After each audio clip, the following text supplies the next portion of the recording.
worst possible thing you could say when you walk into a car dealership. I spent 5 years with Mercedes-Benz, 5 with General Motors, and the worst thing a person could say when they walk in is, if you could just get me to this payment, we got a deal. So your loan's probably still like 19, which means you got to pay to get out. You're upside down. It's called negative equity.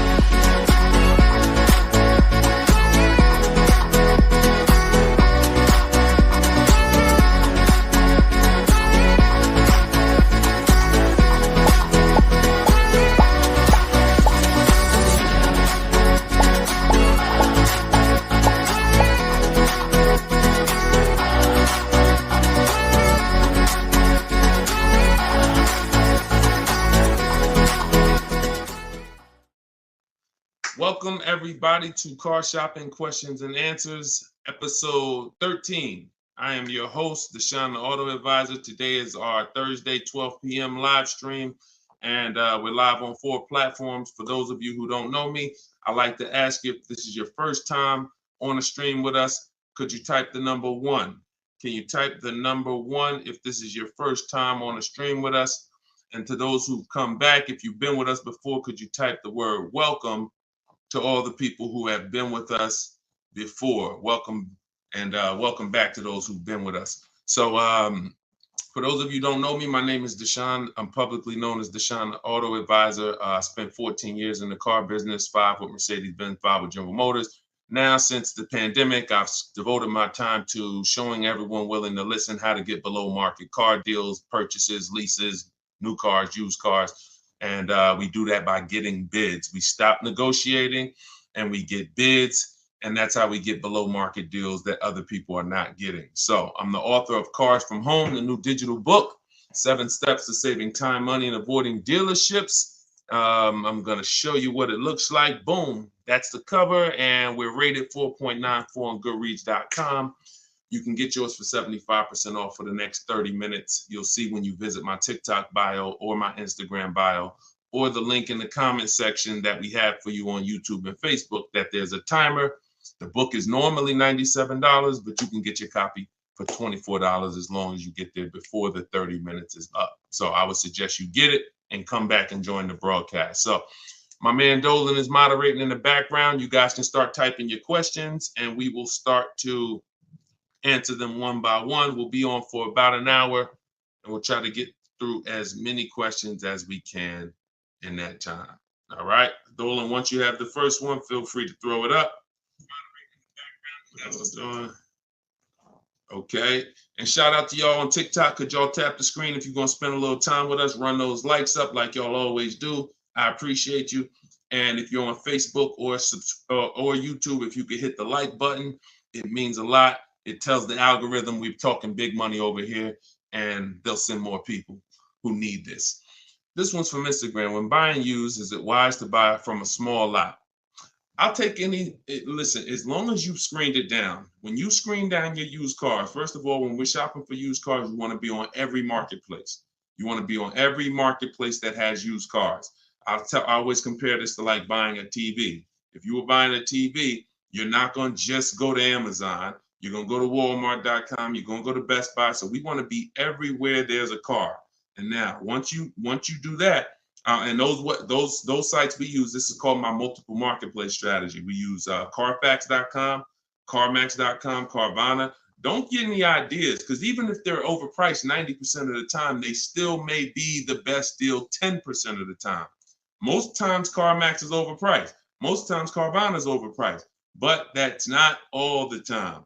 I always say Best Buy is usually overpriced for electronics, but every now and then they have the best price. So if you're not looking at them, you miss opportunities. So we use CarMax, Carvana, Driveway, Carfax.com, Cars.com, Auto Trader, Car Gurus, and eBay Motors.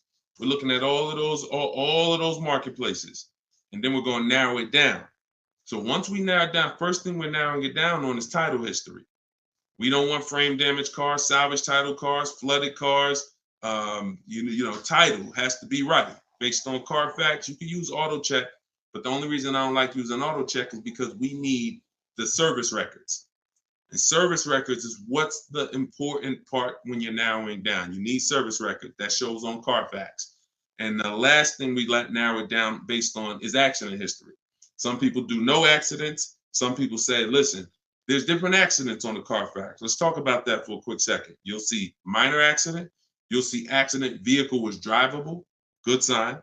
That means it could have been a fender bender. They drove away. Then you might see vehicle towed. Red flag for me. You might see airbags deployed. Red flag. So whenever you see vehicle towed, just know that was a serious accident enough to where the vehicle couldn't drive away from.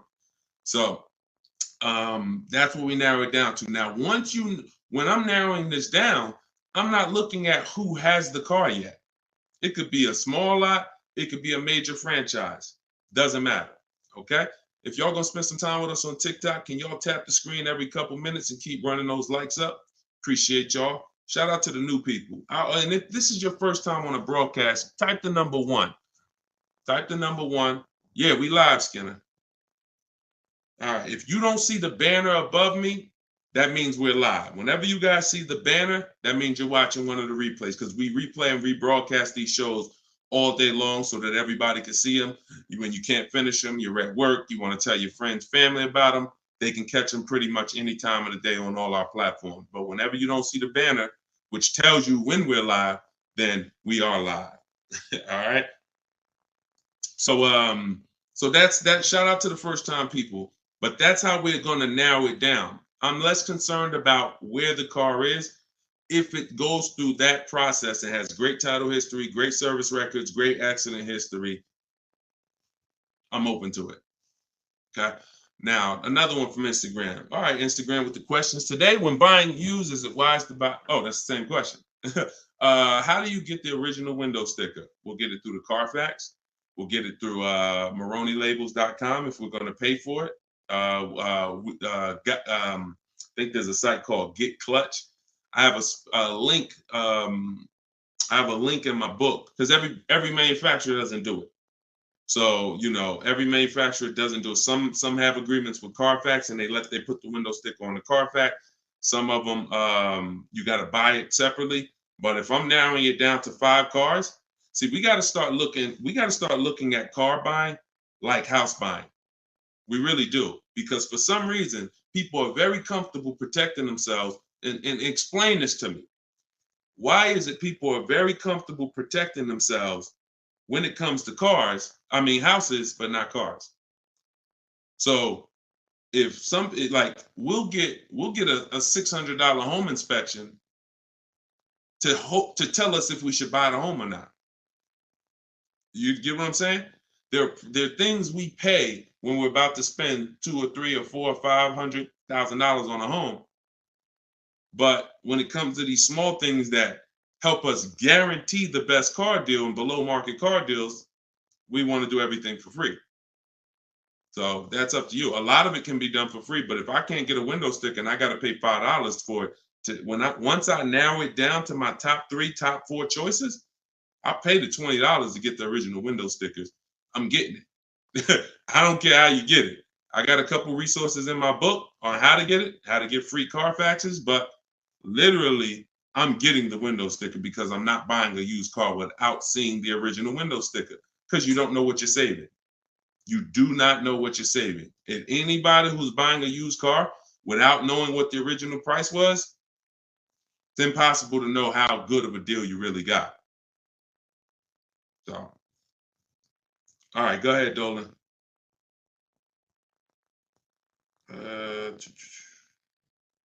This one's from TikTok. How do you sell a lease car without the title?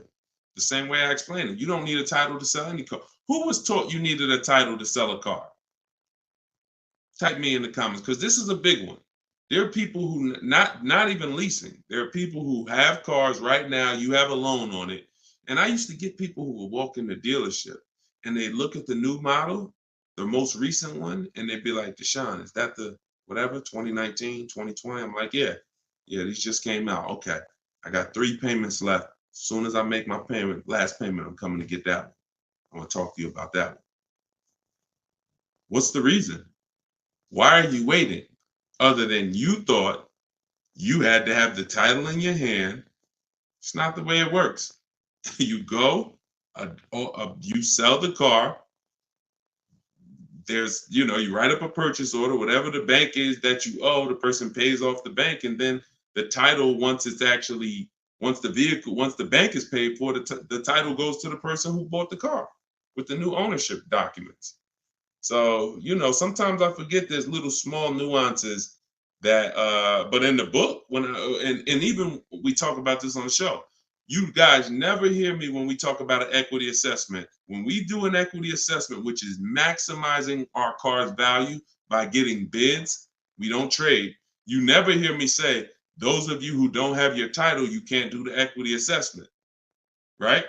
So I'm just assuming that if you just follow these steps, you'll see, even if you thought you couldn't sell your car while you still had a loan on it, you'll see, well, he didn't mention I need the title, so I guess I can go ahead and sell it. Yes, you can. So, you do at least the same way. I owe 15 on my car. Buyer offers me 19, pays the 19, pays off the 15 directly, sends 15 to the bank. And example, let me give you a real life example instead of a story. When I went in, after I sold my Jeep, that was back when the pre-owned car market was very hot, once in a lifetime market. And I went in and I owed my payoff was whatever my payoff was. I went in. They made the highest offer. That's why I was there. I got all these bids. CarMax made me the highest offer at the time. I went in. They paid $20-something thousand or whatever my payoff was, and they gave me a check for $8,900. So it's the net amount. So whatever the offer is, the amount you owe the bank gets paid off, and the surplus gets paid to you. That's the equity assessment. And for those of you who don't owe any money on your car, all the money goes to you. But yeah, I mean, I don't know where we picked that up at. I don't even know where the origination of that one, quite honestly. How I do know where some things originate, but I don't know how we got to the, we had to have the title in our hand before we could sell our car. So yeah, let me, you don't need it. Go ahead, Dolan. And for those of you who are not familiar with the equity assessment process, I'm sure we're going to talk about it on this show because it becomes a pretty common question. So, we'll get to that, I'm sure. Go ahead. Jay, what's up? This is from YouTube. How do I go about getting pre-approval with good credit? I know the car I want. Then we don't really get pre-approvals. And I'm going to tell you why. Pre-approvals, first of all, there's something called restricted pre-approvals that we want to stay away from. See, all of this became, look, every time the public does something, the car business responds to it.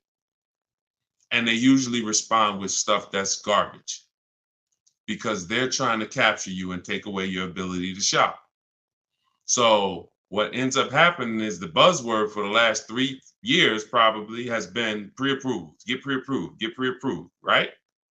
Right? That's been pretty much a hot topic. So the banks just decide what we're going to do is start marketing that we'll pre-approve you. But there's 2 ways they're pre-approving you, and they're both trash. One is we'll pre-approve you to shop with our dealer group. It's Capital One, our dealer network, Drive Time, Carvana. You're pre-approved, but you can only shop here. Well, you're going to hurt yourself because what they're trying to sell you on is this variety. And understand something. Variety doesn't drive down prices. Now we're getting ready to get deep. Hopefully y'all can follow this. It's early. Hopefully you have some coffee and your mind is clear. This is serious financial conversation, but it's simple.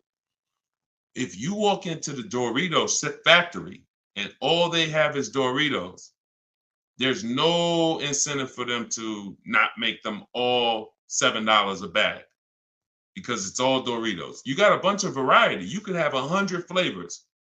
You're in the Dorito factory, but you're not going to get great prices because there's no competition. So whenever you see Carvana says we have 50,000 cars to choose from, variety. Whenever you see, you can shop from our dealer network of, X number of dealers. Any one of those dealers you can shop from, variety. That does not drive down prices. That's meant to control you. Think about the Dorito factory. You're walking around CarMax, oh, you got lots of cars here, but you're still in the Dorito factory. They're all one company that's setting the price. What drives down the price is competition. Competition is what drives down the price. So when these I have a whole section in my book on this, restricted pre-approvals. We stay away from them because they're meant to funnel you into somewhere so that you can actually do business with this person instead of doing what we do, which is shopping wide. If you're shopping for a used car, you should not be limited to anybody. You just heard the first question on the show talking about will we buy a used car from a small lot. We buy a used car from whoever within 100, 150 miles of us has the absolute best value, best price, on that used car, highest discount from the original new price. That means you're not going to limit me and tell me where I can buy it. So if pre-approvals were designed to do that, then we'd be good. If pre-approvals were designed to let you go shop anywhere, then they'd be good. That's the first bad part about pre-approvals is the restricted pre-approvals. And again, I'm going to tell you why we don't do it, and I'm going to tell you what we do. So the second thing that's bad about these pre-approvals that's being marketed is they want to do a hard pull on your credit. So now we use a strategy that I created called the bank bidding war. The bank bidding, everything we do is a bid because you're not going to save the most money possible unless you're getting bids. Okay? So if you want to guarantee that you paid the lowest price on any item, it's always through a bid. It's always through multiple offers. And the opposite is true. You want to have buyer's remorse? You want to always wonder if you could have paid less? Don't get a bid. Don't get multiple offers. So when they're asking for a hard pull, what we're doing is we're avoiding that because this is the way the bank bidding war works. You are allowed, I am allowed by the credit bureaus to have multiple people run our credit with a hard pull as long as it's within a certain time period. And the way we do it, it only takes us 2 days. They give you 14 to 45 days, but this only takes 2 days the way we do it. So a hard pull on your credit will drop your credit score X number of points. Let's just say 10 points. Now, if you do the bank bidding war correctly, you could have 20 hard credit pulls on your credit and it drops your credit score the same 10 points because this is called rate shopping, not car shopping. And many people get this wrong. Many people get this wrong because you got to come out of you cannot open up the rate window first by letting anyone access your credit with a hard pull. First of all, again, we don't want to rush when we shop. We don't want to rush when we shop. So if somebody gives you a pre-approval and they say, okay, you literally, now you did a hard credit pull, now go find your car, and then you only have 30 days before that pre-approval expires, what's going to happen? If you know the bank only gave you 30 days, now what are you trying to do? You're rushing yourself, right? You trying to find a car, day 28, you starting to feel a little desperate, right? That's not what we want. That's what the banks want. That's what the dealers want. That's not what we want. So now that's why we do not let anyone access our credit with a hard pull until after we find our car. So once we find the dealer that wins the bid, and if some of you are new to the show, you're like, Deshone, what's all this stuff you're talking about bids? It's called saving money. Okay, come into our world. Okay, step out of the world that you've been in, which is negotiating to try to get money off with cars when you don't do that with any other item. No other item do you go in and say, yo, take all this money. You don't do that on Amazon. You don't do that with TVs. You don't do that at the grocery store. None of that. So you shop for cars the way you shop for nothing else. And that's what the people who are listening to me who are like, Deshone, I want to save all the money. You locked in. So if you that person, type locked in. If you're that person, if you like Deshone, forget everything else. I want to learn a new way. I'm done with this old way. Type locked in. So this is what you're doing. You are going to go get bids. get your offers on your new car or your used car or whatever you're shopping for. Once you find the one that is the best, now you're going to get the paperwork, a buyer's order, come home, and you're going to let these banks, credit unions, online lenders access your credit with a hard pull. And many of them need you to have a car before they'll even give you a loan term. Sometimes you'll reach out and you'll say, hey, I'm looking to try to get, pre-approval, see what your terms are, see what your rates are. They'll say, okay, well, what car do you have? And you're like, well, I don't have a car yet. That's why I'm calling you first. So we call them, we reach out to them when we have a car, and we're like, okay, this is what I'm looking for. I mean, this is what I have. I have it reserved. I left a deposit on it. I told the dealer I'm coming home to take care of my financing. I call them in 24 hours. Here's what I got. 2020 Mazda CX-5, 26,000 miles on it. Boom. What else do you need to know to give me a loan offer? So I'm doing this with 5 people from home. Then once that's done, I'm calling a dealer and saying, look, all right, this is the best offer I got. If you guys can beat it, you got the business. See, it's easy. If you're listening to me, you never got to lie. All of this stuff that people are teaching you, lying, hold back, we don't do that. Dealers enjoy the 20% of dealers that are the great dealers that have the best prices. They love doing business with us because they're competing to beat all their competition. We find them, and then we give them an opportunity to win our business.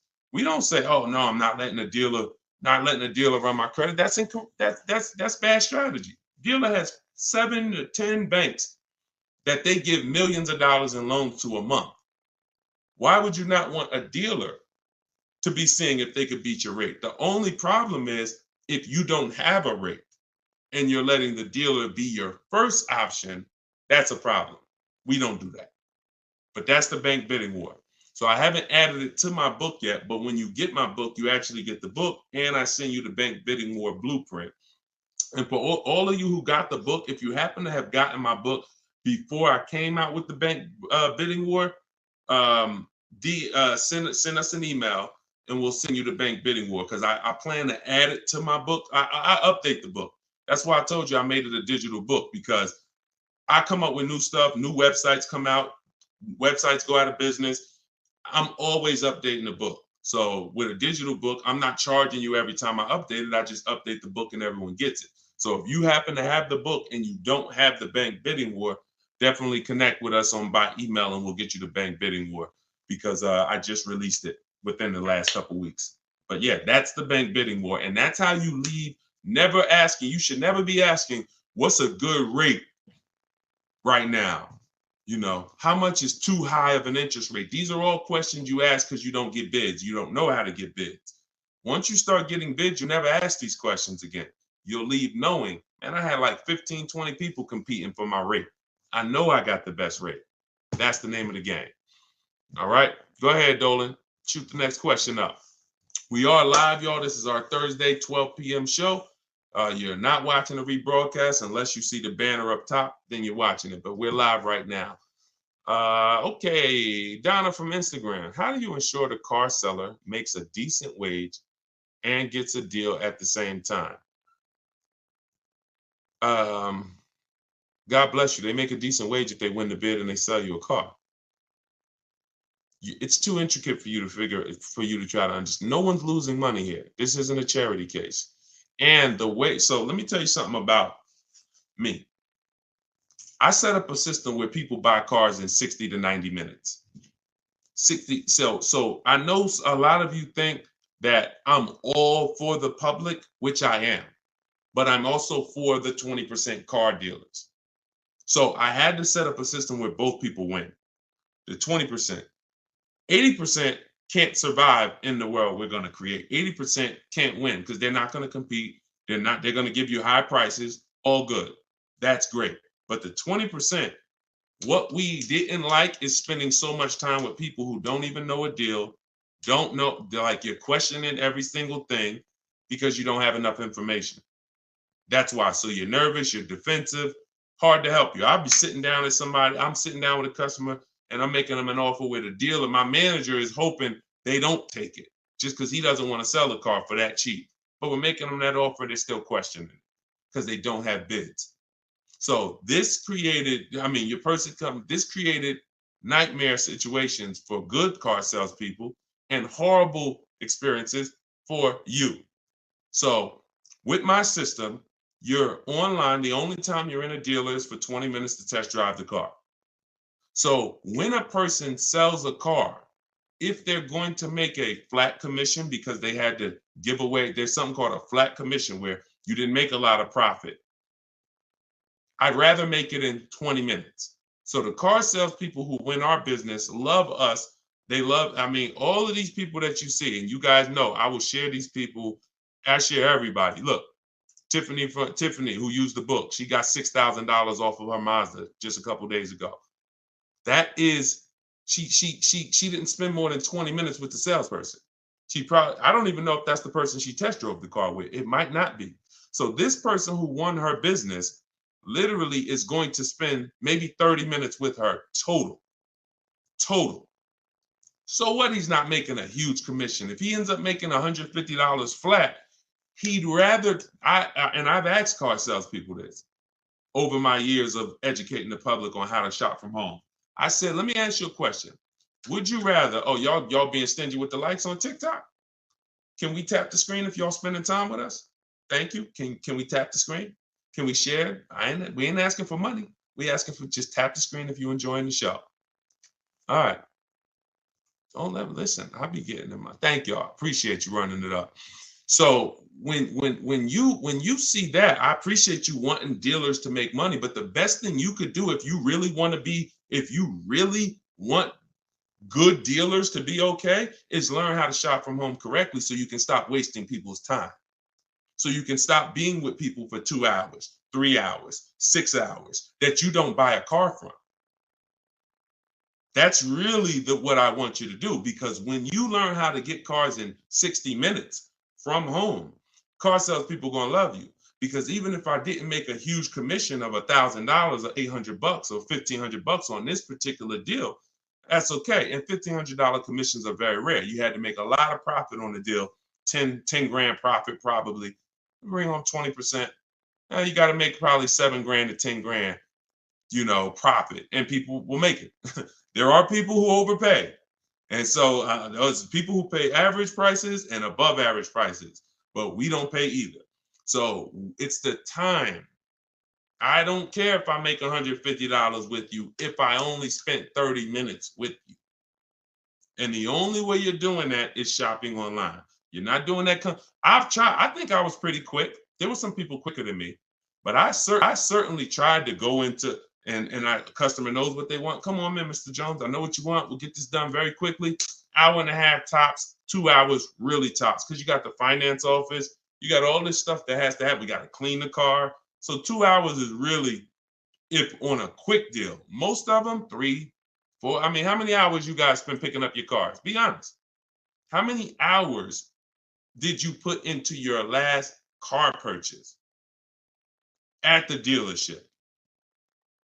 Throw some numbers out. Look, Lexi, baby, 4. Look, throw some numbers out. Okay, people don't what? We don't want to be honest. How many hours? Sometimes maybe I'll ask how many days did you put into your last car deal? Have me in there about an hour. That's quick. You must have did a lot before. Half the day, Thomas. That's more like it. Thank you. Thank you. Thank you to everyone willing to share. And I had to come back the next day still. Thank you. Okay.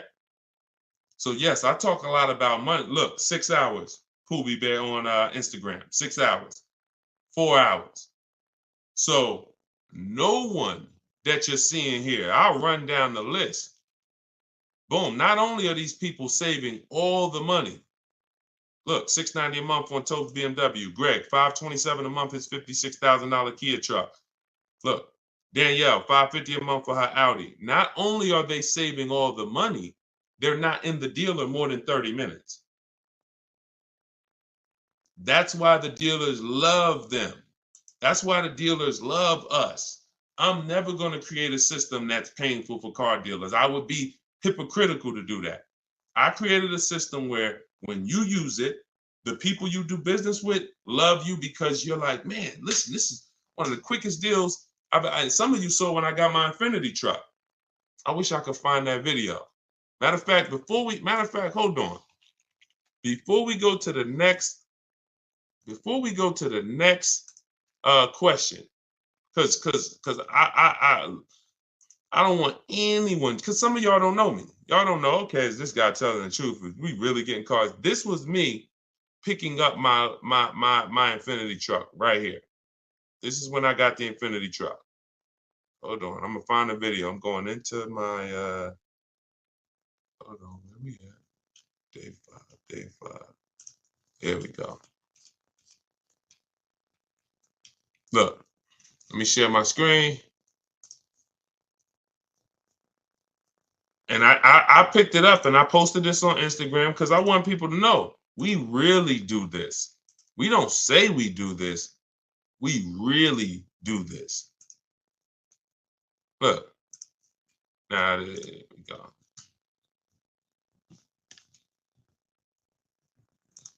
All right, skip that. Oh, here we go.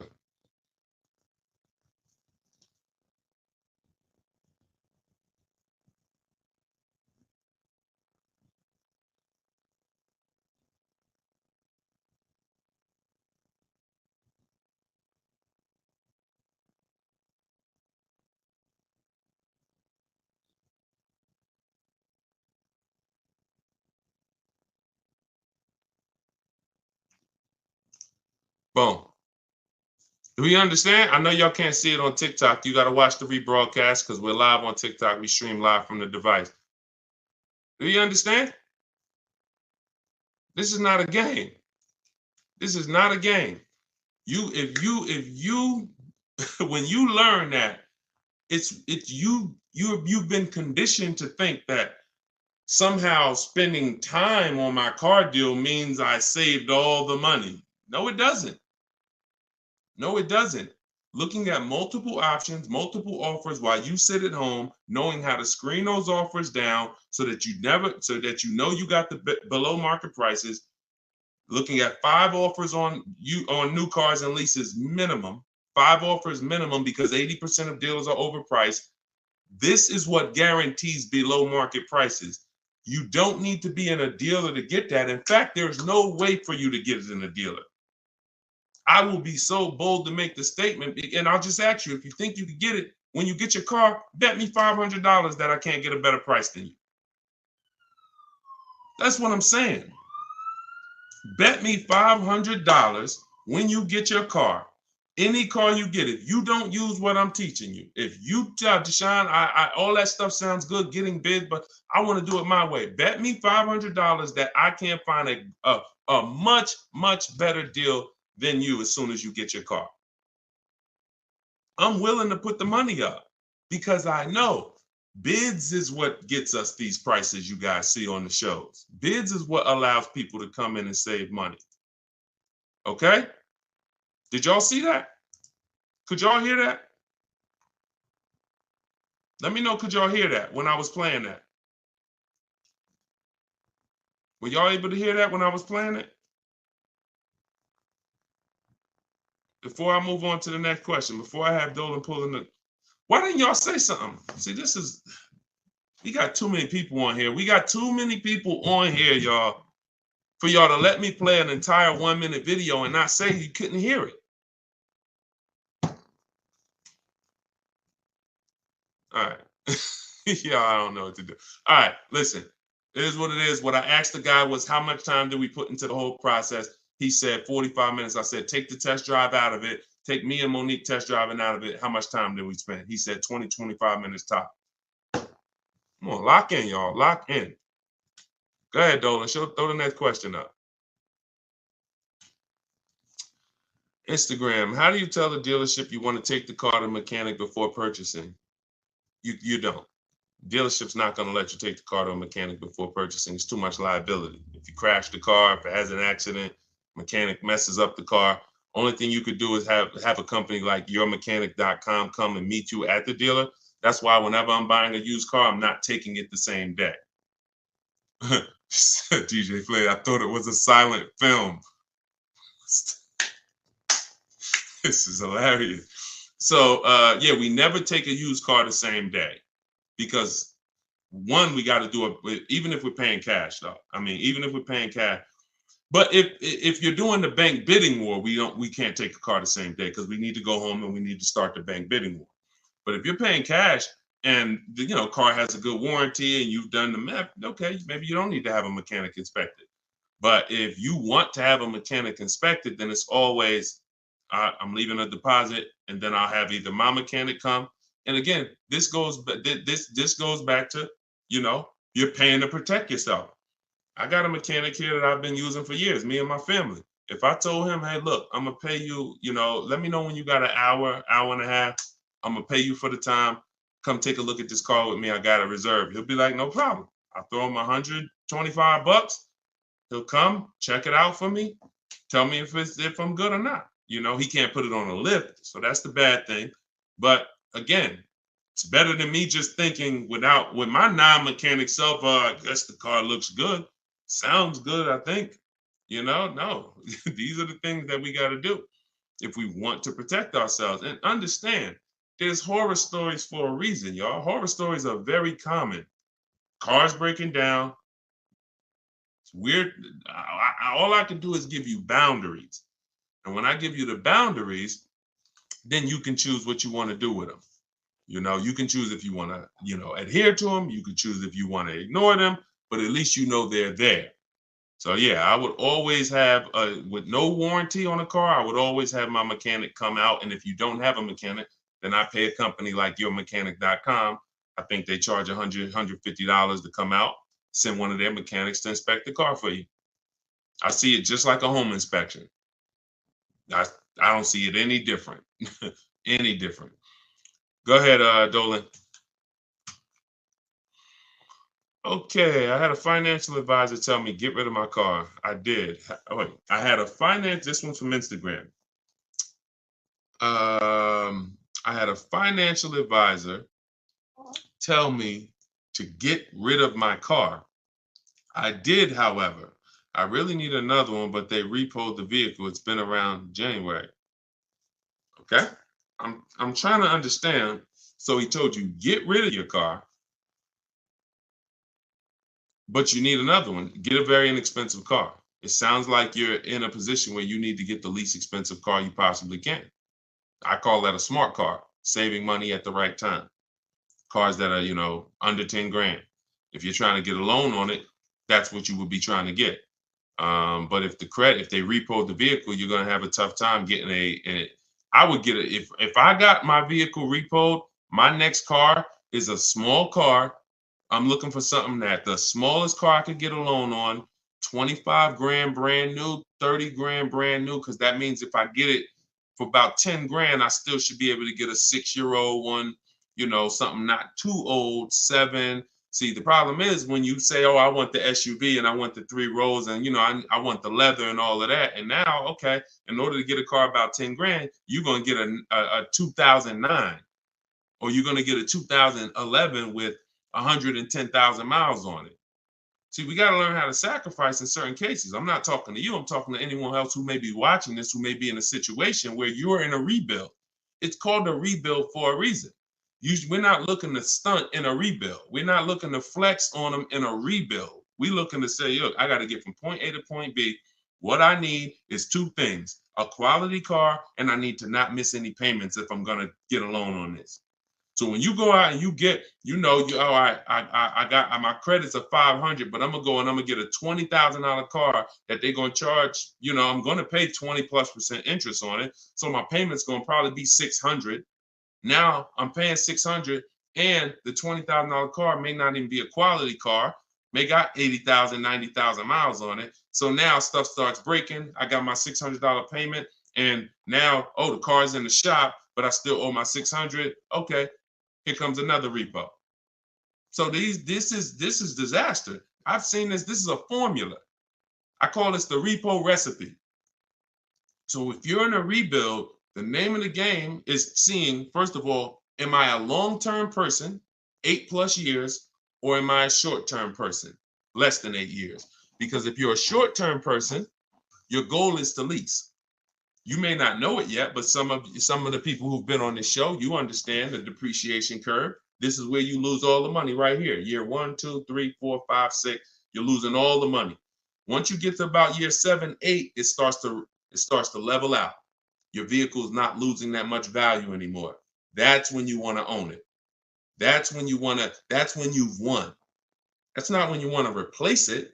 You don't want to say, hey, this is people. Oh, Deshone, I got 6 years of payments. Oh, I just paid the car off. Right when it was going to start leveling out depreciation wise. Oh, I'm going to get rid of it now. Lost all that money in depreciation. Now I'm going to get rid of it. So you need to know, if you're not an 8-year, 9-year, 10-year person, then you shouldn't be buying cars. You should be shopping for great lease deals.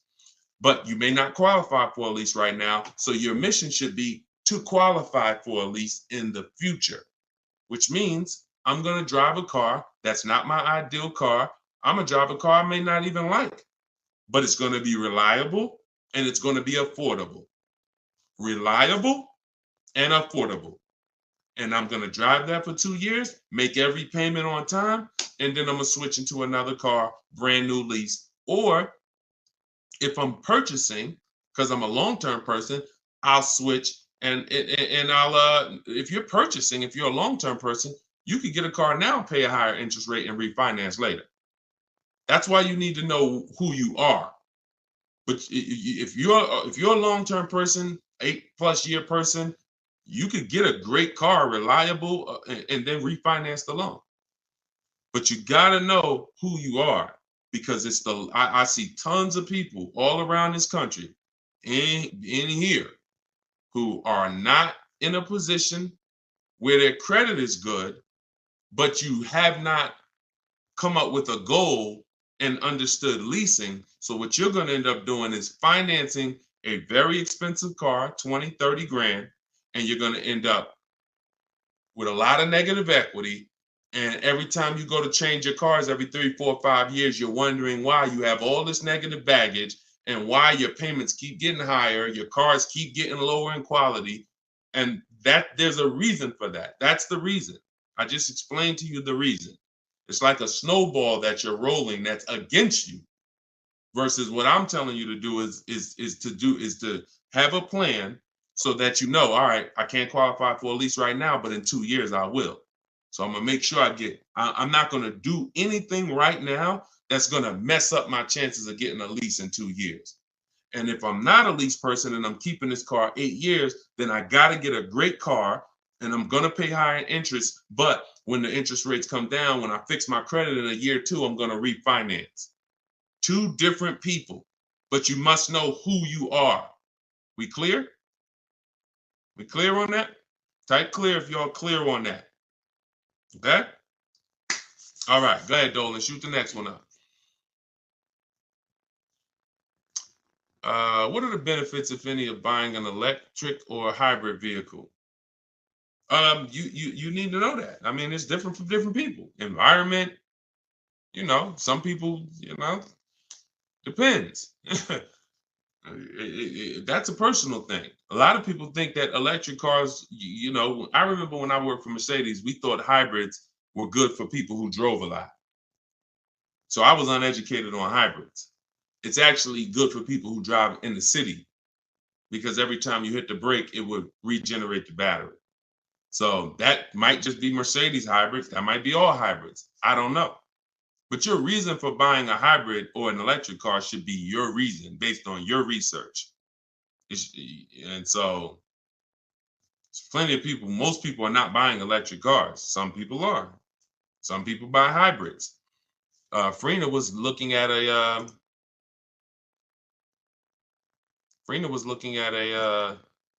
Jeep Grand Cherokee, and she was looking at a Jeep Grand Cherokee gas version. And I remember she hit me and she said, Deshone, the dealer that made me the best offer on this Jeep Grand Cherokee gas, it was like a 1.2% lease. And she said, he's saying, and that was the lowest bid out of all the bids she got. 1.2% lease. And she said, but he's saying he might have he's saying he could do a better deal on this other one, which is a hybrid. And she said, what do you think? Because she's in a private group. Everybody who wants to know about, my private group, you want to attend my free masterclass, it's in the comment section. You can attend my free masterclass. It's an hour long. It's called Everything You're Doing Wrong, Buying, Selling, and Leasing Cars. And it's in my TikTok or Instagram bio. You can go and you can attend the masterclass if you want to find out more about my private group and my coaching program. But she said, so do you think I should just have him rework the deal? I said, look, if you're going to switch cars, pay attention, y'all, this is very important. Even though he won the bid on the gas version, you want to make sure you rerun the bids on that car. She said, okay, because she said, based on what he's telling me, he could get me to 1% on the gas, on the hybrid one. I said, okay, run the bids. She hit me 24 hours later. She said, you're not going to believe this. Lowest offer I got on the hybrid version is 0.88. Showing the deal right now. That was $579 a month. $66,000 truck. $579 a month. No money out of pocket.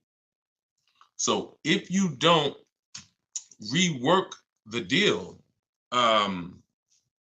what question was I answering that I got on that? What question was I just answering? Oh, there we go. Thank you. Thanks, Dolan. My man Dolan coming through for me.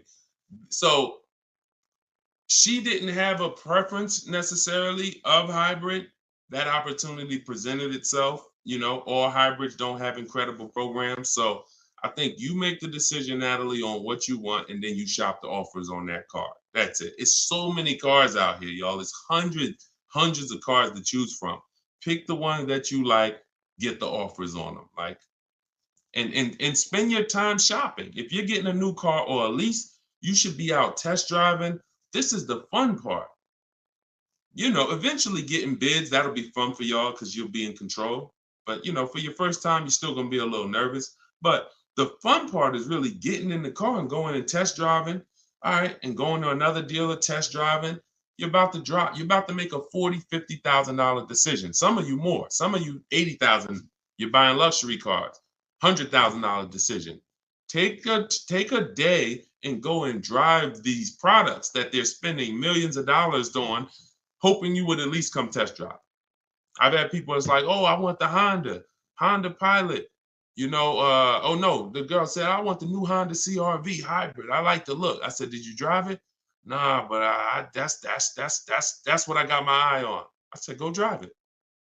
Once she went and drove, that's why we have a whole step in our process for this called shopping, not buying. She went and drove it. She said, yo, you know what's crazy? I like the look, but I ain't like the way it drove. I said, that's why it's important. Imagine if you would have did your whole deal online, got the thing delivered. Now in 3 months, you sitting here like, you know what? I don't really like this. So don't discount your shopping experience, especially because using it our way, you only did 20 minutes. Don't talk numbers. Keep that rule in mind. That's in my book. Those of you who have my book know this. We don't talk numbers. Those of you who are like, what book are you talking about, Deshone? My new digital book, Cars from Home, 7 Steps to Saving Time, Money, and Avoiding Dealerships. That's where I'm teaching out of. Everything on this show is what I'm teaching out of that book. And you can get your copy for 75% off. It's normally $97. You'll get it for $24 in my TikTok bio, as long as you get there before the 30 minutes expires. Also in my Instagram bio, click that website, and then on Facebook and YouTube in the comment section. And if you happen to be watching us on TV, you can scan this QR code right here with your mobile phone and get yours for 75% off. All right. And now you have everything I teach in one blueprint in one spot. Okay, Renico from YouTube. 1 year into my Kia Soul lease, this was not the car I wanted.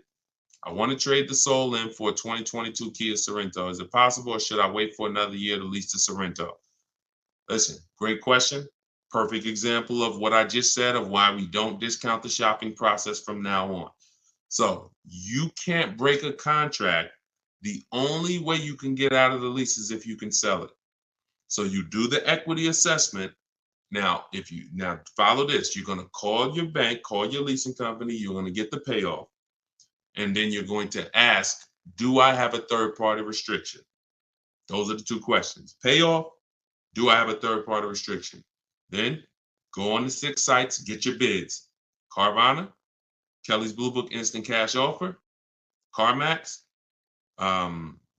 AutoNation, Sell My Car, Car Guru, Sell My Car, Driveway. Every time you see, is your car leased, financed, or owned, you want to put owned, because you want the straight value. When you put lease, it triggers something on their website. So just always put owned so you can see the values. If you have a third-party restriction, you're going to have to sell to a Kia dealership. If you don't have a third-party restriction, you can sell to the highest bidder, provided you have equity. So if you see that, your payoff is 18 and the offers are 20, then you can get out. If you see that it's 18 and the offers are 18, that's going to be tough. So you got to see what your equity position is. That's the main thing. And what I do is you just wait and you just look. If you go into a dealer, they can put you in a new car. So if there's no doubt, like you can literally go in, they'll just stretch you out into a long loan on the Kia Sorento. You're going from a lease to buy. So I assume you're going to be keeping the Kia Sorento for at least 8 years. If not, you should be leasing, not buying. But I'm just going to assume you're not going to break the 8-year rule. If you don't know about it, we talk about it all the time on this stream. People who are not keeping their cars 8 years, you are overpaying by thousands of dollars by not getting great lease deals. It's not even close. Thousands of dollars, not hundreds. So I'm assuming you're going to buy and keep, but what you're going to do, anybody can transfer you. Take all that negative money, throw it into the new car. Now you're paying for the old car and the new car. You got the new car, but so if you got a 5-year, 6-year loan, literally you're driving that new Kia Sorento, that 2022, and that is in the actual, it's with you. I'm glad, Renico. It's a great name. So you're in when you roll that over because of impatience, that 6-year loan that you're putting on the new car, the old car is with you the whole time. So until the day you make your last payment on the new car, you're paying for the old car that you got out of. That doesn't make sense unless it's just a desperate scenario. So I would do what you said. Wait. If it doesn't make sense, do the equity assessment. If it doesn't make financial sense to get out, wait, coast in it. It's a brand new car. Listen, be ashamed if you had to drive around in a brand new car for the next couple of years. So just, but use it as a learning lesson to make sure next time you shop the way, you shop in a way that protects you from having to go through this again, because this is not what it should be. Okay. And it's not meant for you to replace a car this fast. It's expensive to do. There's penalties in doing this because the depreciation of a car is just too deep. It's just you lose 20% the first year. Doesn't matter whether you leased it, bought it, does not matter. So when you go and try to replace it, you're dealing with deep depreciation of what you got. And now you're like, oh, well, I'm tired of it. See, people who never do this are cash buyers. If you pay cash for cars, those are the only people that clearly understand this. If you are in pain, I have to work to help you understand this if you don't pay cash for cars. Because if you pay cash for a $30,000 car and then you said, you know what, I'm tired of it. Nah, this wasn't the car I wanted. And you brought it back to the dealer and they said, okay, well, look, I know you only had the car 3 months, but we could only give you 25 for it. You're like, wait, I only had it 3. Yeah, it's a used car. It's been titled. You're not going to take that deal, right? No one's going to pay 30 grand, turn around and take 25 in 3 months. So, but what when you are getting payments and loans, it doesn't change. It's still, you paid 30, they're giving you 25, but they're financing it. So that loss of the 5 grand, it's hidden in the monthly payment. That's why it's all about, what do you want your payment to be? What do you want your payment to be? What do you want your payment to be? Because once you see that you're losing a ton of money in a short period of time, you wouldn't do this. So it's hard for people with payments to understand. That's why I have to make it clear for you. The depreciation doesn't lie. The unseen expense doesn't lie. So we don't want to replace cars in a year or 2 years. It's just not made for that. All right, but run the equity assessment, Renico, and see if that works out and see if by chance you could break even and get out early. Okay. Go ahead, Dolan, shoot the next one up.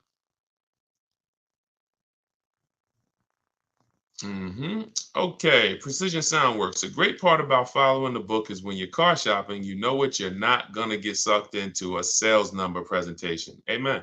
Just drive and say, I'll hit you up when I'm ready. Amen. I'm glad, and I'm so glad to hear you saying this, Precision Works, because I'm trying to teach people, all I can teach people is our world is different. And the world that they're in is painful. It's painful. But when you understand that you can be in control, when you stop talking numbers in the dealership, when you have the right online strategies, you're going to the website, you're getting bids, you know how to look at used cars, you're narrowing these things down the way I'm teaching you. Listen, there's not much that's in my book that I haven't talked about on these streams. There's not much that's in my book that I haven't talked about in my videos. The difference is it's step by step. So when you hear somebody who asks me about a used car, and then somebody asks me about a lease, and then somebody asks me about paying cash, and then someone asks me about, hey, how do I get the best loan? This is all different types of people. So you might be like, oh, this question is not for me. That question is not for me. So you have to piece it together. And if you can, God bless you. We're not holding back. But for those who are like Deshone, I just want the step by step, no interruptions in the process, no confusion. That's my book. So I'm glad you're enjoying it, Precision Work. Make sure you send me your deal so I can bring it onto the show whenever you get a car. All right, go ahead, Dolan. Okay, Marisol, YouTube. I'm looking to buy a 2025 model car. Am I able to negotiate the MSRP price? If so, how low should I start? 5% off. So you're new to the 80-20 philosophy. 80% of dealers are overpriced. So I'm saying this based on the fact that, you know, I have 1,600 people I've worked with in my coaching program, in my video course, and then I have probably 5,000-6,000 people that have gotten my book. So I have people from all around the country since 2021 sending me the deals they get, reporting me the deals, offers. So whenever you see, look, somebody like Greg, he said, offers the range. Hold on, no, it was Charles. Whenever we see the range 1.2 to 1.66, I always tell people, if you don't see a $3,000 to $5,000 difference between your offers, you didn't do it right. Because we get at least 5 offers because 4 are overpriced. So which means, and you don't know how bad they're overpriced. They could be $100 a month overpriced. They could be thousands, if they could be $3,000 overpriced, $5,000 overpriced. If you have some of these vehicles where they're marking them up, $5 grand, $10 grand over sticker, they could be $7, $10 grand overpriced. You don't know. You just know. We know 4 out of 5 are overpriced. That's the numbers. So if you are by chance going in and thinking, I'm going to negotiate based on any made up number in my head, you're going to lose because you just don't know what the bottom is. You don't know what the bottom is. Feeling for the bottom is a bad way to go because you're never content. You always question, was that really the bottom? You think we could have did better? And you have no price assurance, which means if I said, listen, Marisol, you just got your vehicle, bet me $500 that I can't find a better price vehicle in 48 hours. You wouldn't take the bet. No price assurance. So what I want you to do is just scrap that whole strategy. And I want you to focus on driving the car, make sure you like it. Once you decide you like it, we're going to get 5 offers. You could do this your way by calling. You want to talk to sales managers, ask them, hey, I need 5 offers because 4 are going to be overpriced. That's just it. 80% of dealers are overpriced. 80% of dealers sell for all the money they possibly can. 80% of dealers don't want to compete with their competition. 80% of dealers are not going to go below a certain price. That's them. 20% is who we focus on. The 20% of dealers that want to compete, 20% of dealers that beat all their competition, 20% of dealers that save us all the money. And there is no way for me to tell you what that number is going to be because it's vehicle specific. When you get bids, look at Sean. I use Sean for an example. Sean got a $20,000 discount on his F-150 Lightning. That was his best deal. Over 20, look, $73,000. And you see, he revealed, he didn't know it was a $15,500 rebate, but the dealer, the 20% dealer that made him this offer, told him that. He didn't see that from all dealers he got offers from. Every dealer is not going to tell you all the rebates or if there's a rebate. He got another $4,900 from the winning dealer, and that was the deal. Kimberly saves $20,000 from her Maserati. Look, $86,000. The selling price was $66,261. That's 20 grand. Now, in the case of Eddie got a new Toyota Camry hybrid. He got bids, all the bells and whistles. He said, I was able to get everything I wanted plus more, $2,086.83 under MSRP. That was his best bid from reaching out to multiple Toyota dealers. $2,086 under MSRP. It depends. It changes. You don't know. And you can't take one big discount and say, Sean's not going to say, well, because I saved 20 grand on my F-150, when I go to shop for my Mazda CX-5, I'm expecting 20 grand. No, I'm going to shop the market, get bids, and I'll reveal what is the below market offer for a Mazda CX-5. In the case of his Ford, the below market offer was 20 grand off. In the case of Kimberly's Maserati, the below market deal was 20 grand off. But if we went in thinking these numbers are making up and saying, you know what, I'm going to try to get 5% under MSRP, we're losing. So scrap that whole strategy. Use mine. Or you could try to do it your way. Either way, 5 offers. Without 5 offers, you're not saving all the money and you will have no price assurance. 5 offers. In my book, I teach something called the 25-to-5 strategy. That's what I created. We're connecting with 25 dealers online. Those of you who have the book know it takes us about 20 minutes because we go direct to the websites. We don't go to third-party sites where they're selling our information to the dealer. We go right to the dealer's websites. I got a link in there that links you to all the dealers by zip code. So you put in your zip code and we go to each website. We copy and paste. I have a template we use. It says, hey, my name is such and such. I'm in the market for this car. These are all the options I'm looking for. This is my as soon as date I can make a deal. This is my no later than date. We give them all the information we need. Here's what I'm looking for, my option. Now we're sending that to all of these dealers. And then the goal out of 25 is to see who has a car. And then once we find out of 25 who has a car, well, we might see 10 dealers have a car that I'm interested in.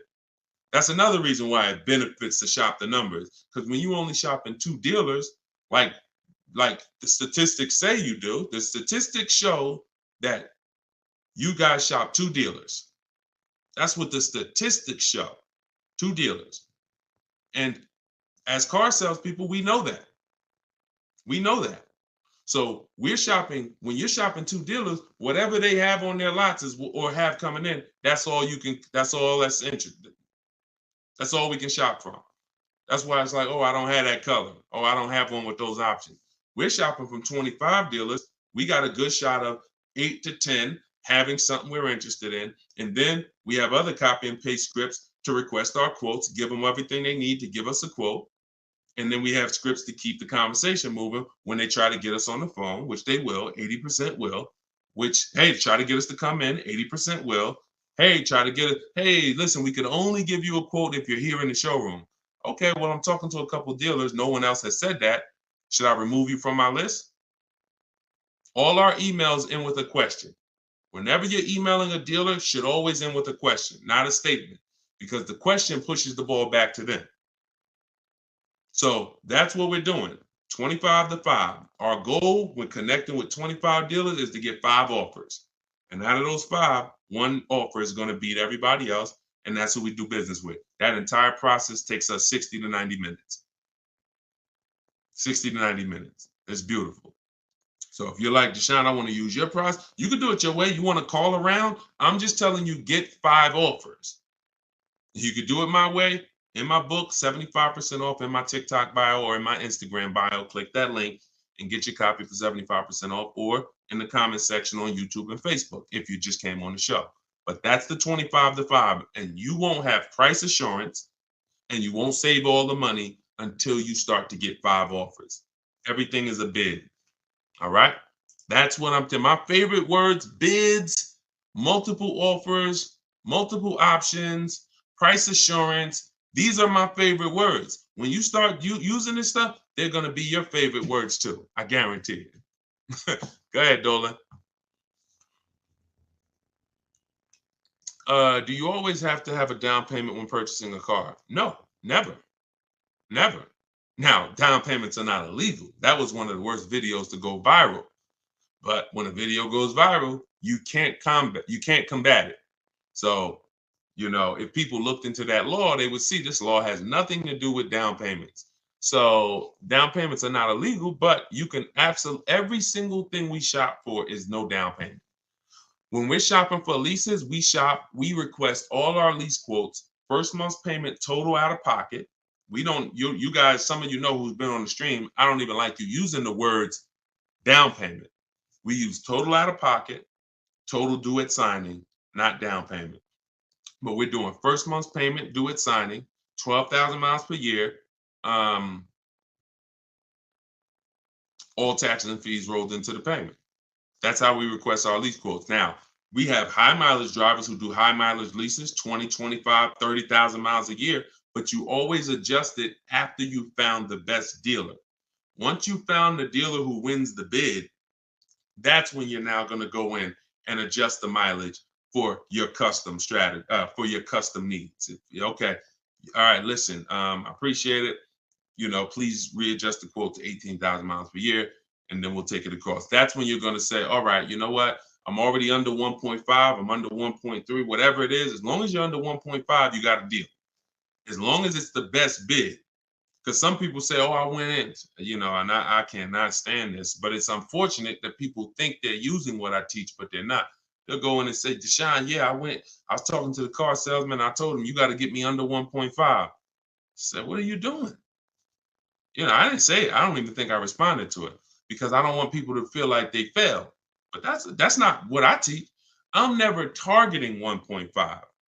I'm targeting 5 offers, and the only way 1.5 gets approved is if it's the lowest out of the 5, which means I know the lease program isn't great. But if I see 1.45 and then there's another lease quote for 1.6, 1.8, 1.9, now I know this 1.5 is the deal. And the dealers often will tell you, listen, I'm giving you a big discount, but the lease program's not that good. That's what's making it 1.5. So I don't have a problem with that, but I'm never going in targeting 1.5, because if I target 1.5 and other people would have came in and offered me 1.3, 1.2, but I'm not getting bids and I'm leaving thinking I won. No, I lost. So that's how we shop for our lease quotes. No money out of pocket. When we shop for our purchases, we're separating our loan, which is our monthly payments and our terms, from the car. So this is going to be easy for you once you really see that your loan is separate from the car. You are looking, if you're buying a used car, you're looking for the best price used car in the market, 100 miles, 150 miles. You're narrowing it down. Once you find a dealer who has that car, you've already won on the price of the asset. Check. Now we're going to handle the loan. And if you say, hey, I'm going to do this loan for this amount. Now I have a tool that, listen, some stuff is hard to explain because I actually created something called the perfect budget calculator. Let me show you. So this is the perfect budget calculator. Just so y'all listen, I'm gonna share this with y'all. This is in my book. And just so you know, the only reason that I can't explain this stuff, because how can I explain technology that I created? So this is the perfect budget calculator. This is what it does. This is how we're able to shop with no money down. We enter the equity that we may have from our old vehicle. Let's say we're selling our old vehicle All right. Or let's say we don't have an old vehicle. Put 0 there. Now we enter max down payment. Now this is a comfortable amount. This might be like, because this is how it usually happens. You know what? I could put $3,000 down if I had to. I don't want to, but if I had to, I put $3,000 down. Okay, that's what goes there. Okay, then we use the average interest rate in the market. For the sakes of this purpose, let's use 7.99. Interest rates are high right now. Then we enter comfortable monthly payment. Comfortable monthly payment, $450 a month. Now we enter our state so we can calculate the taxes and calculate budget goals, and it asks, okay, what's your comfortable monthly payment for 60 months? Let's say we do the same thing. All right. And then it gives you goals, gives you 6 goals. This is your max vehicle purchase price right here.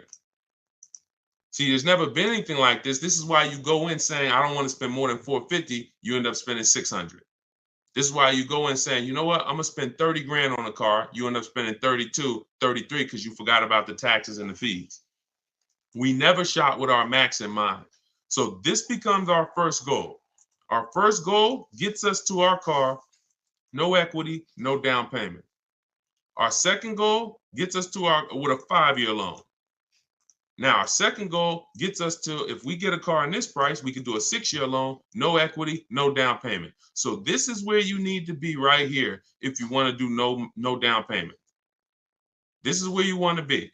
So you need to know, based on where you want to be payment-wise, and whether you're taking a 5 or 6-year loan, how much car can I afford? That includes the taxes and the fees.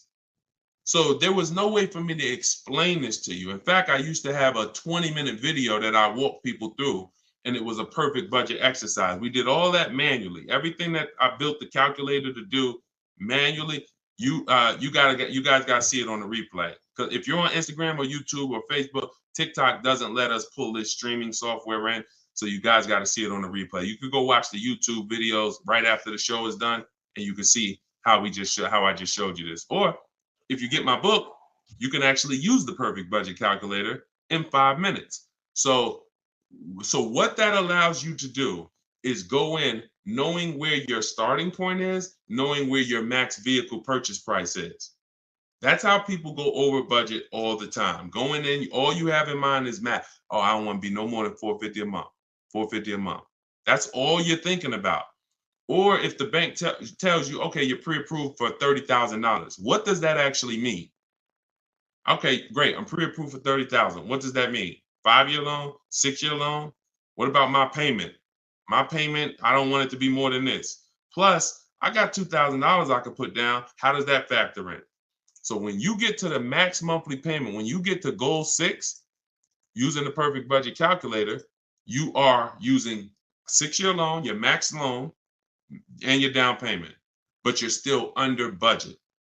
So anything below that, you gotta, there's no easy way for me to explain it to you. That's why I had to create a software that actually does it for you. But you need to know, in order to get a car with no down payment that you're purchasing, not leasing, because I gave you how we shop for them with leases, but that I'm purchasing, I need to know how much car can I afford based on the taxes and fees that I'm going to pay for a car, taxes for my state. Figure we estimate $1,000 for a documentation fee in motor vehicles. That has to be factored in.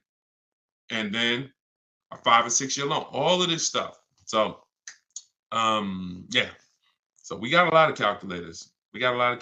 Because it was just a lot of stuff that I'm a math person.